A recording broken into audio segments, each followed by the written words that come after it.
Welcome into the Southern Quality Ford G-Men Nation. I'm your host, John Sartori, and over the next half hour, we're going to hear from head coach Broderick Fobbs. We'll get to know wide receiver DJ Clark a little bit better in this week's edition of Zoomin', and we'll also get you all set for this week's State Fair Classic as the Tigers travel to Arlington to take on Prairie View A&M. But first, let's recap the Tigers' loss in their season opener to Jackson State. A return to the hole saw Grambling fall into a hole they couldn't get out of on Saturday.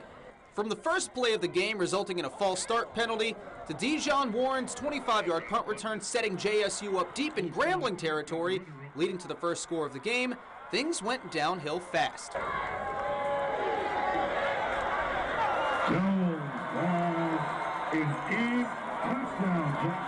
In the opening half, the Grambling defense struggled to get off the field, allowing 27 points while the offense was outgained 267 to 150 through the two opening quarters.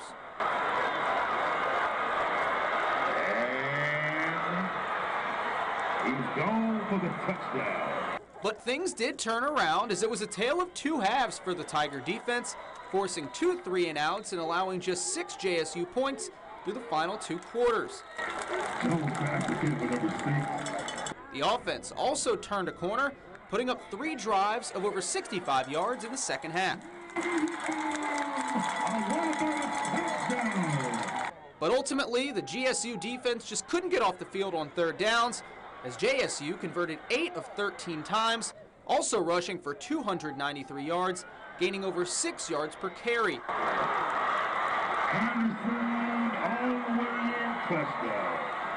The GSU pass rush will also need to improve moving forward, as the Tigers failed to record a single sack.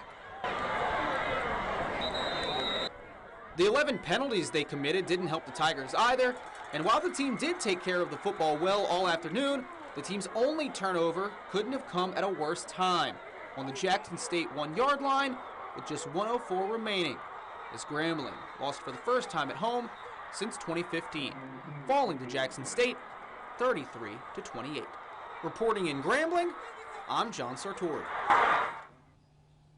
So the 33 points Grambling allowed to JSU were the most they've allowed since allowing 35 in 2014 against the Tigers. The 28 points Grambling scored were their least in the series since scoring just 17 back in 2012. And surprisingly enough, Grambling has not scored over 30 points at home since all the way back in 2018. Grambling and Jackson State did combine for 41 first-half points. From there, just 19 in the second half as both teams buckled down defensively.